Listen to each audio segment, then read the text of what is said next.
ఆర్టీసీని గవర్నమెంట్ లో విలీనం చేయాలని మన శంకరన్న గారిని మరీ అందరి ముందర కూడా కోరుతున్నాం. దయచేసి ఆ హామీని నిలబెట్టాలని అన్నగారిని మరీ కోరుతున్నాం. ఇంకొక విషయం, ఆర్టీసీ విషయంలో మీ అందరికి తెలుసు, ఆర్టీసీ పూరగా అడిగంటిపోయింది, అస్తవ్యస్తం, విధ్వంసం చేసిరు రవాణా వ్యవస్థను. కాబట్టి మొట్టమొదటి శాసనసభలోనే మేమందరం కూడా ఆర్టీసీని పూర్తిగా ఆదుకోవాలని చెప్తే ఈ ఉచిత బస్సు ప్రయాణం వల్ల ఇలా ఆర్టీసీ పోస్టులు అన్ని కూడా బాగానే ఉన్నాయి. ఇలా ఉద్యోగస్తులకు కూడా సమస్యలు ఉన్నాయి. మీరు అందరు చూస్తున్నారు, ఇలా రాష్ట్రం అప్పులకు పైనప్పటికీ ఇలా పరిపాలన గాడి తప్పి ఇష్టానుసారంగా ఈ రాష్ట్రాన్ని దాచుకుంటే అందరికీ ఉద్యోగస్తులను, రైతులను, పేద మహిళలను, బడుగు బలైన వర్గాలను కూడా ఈ ప్రభుత్వం ఆదుకుంటా ఉంది. మీ అందరు చూస్తూ ఉన్నాం.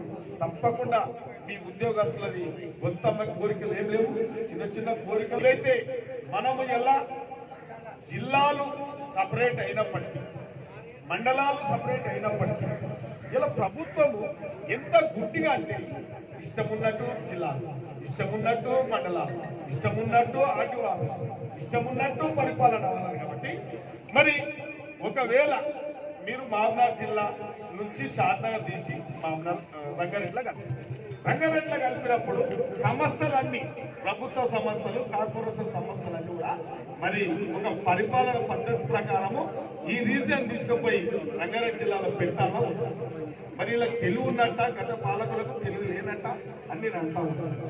అందుకే ఉద్యోగస్తులకు, ప్రయాణికులకు కూడా సౌకర్యార్థం. కాబట్టి నేను తప్పకుండా మనము మామనార్ రీజన్ కాకుండా రంగారెడ్డి రీజన్ మార్చడానికి సాయశక్తుల కృషి చేస్తా. అది ఉద్యోగస్తులకు కూడా కొద్దిగా లాభం కూడా జరుగుతుంది. కాబట్టి మీరు ఇచ్చిన బాధ్యత, మీరు ఇచ్చిన విజ్ఞప్తి తప్పకుండా నెరవేర్చడానికి ప్రయత్నం చేస్తా. ఒక్కసారి ఏదైతే స్టాఫ్ రూమ్ అన్నారో నేను ఆ రోజు మాటించాను, కానీ కొద్దిగా ఎస్డిఎఫ్ లా పెడదామంటే నిబంధనలు ఒప్పుకోలేదు. కాబట్టి నేను తప్పకుండా ఏదో ఒక నిధుల నుంచి ఆ యొక్క స్టాఫ్ రూమ్ తప్పకుండా నిర్మాణం చేయడానికి ప్రయత్నం చేస్తా.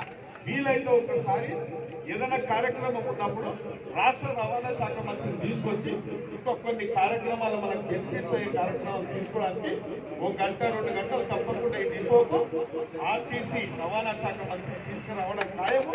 ఏదైనా ఉంటే నాకు కూడా కొన్ని బాధ్యతలు కూడా నెరవేరుతాయి, మీకు ఇబ్బందులు తొలగిస్తాం. కాబట్టి ఆయన ఒక రేపు మార్చు ఏదైతే బడ్జెట్ సెషన్ ఉంటుందో ఆ బడ్జెట్ సెషన్ లోపలే సార్ మా రాష్ట్ర రవాణా సంస్థ ఉద్యోగస్తులు కూడా ఆదుకోవాలని చెప్పి కూడా మీరు విజ్ఞప్తి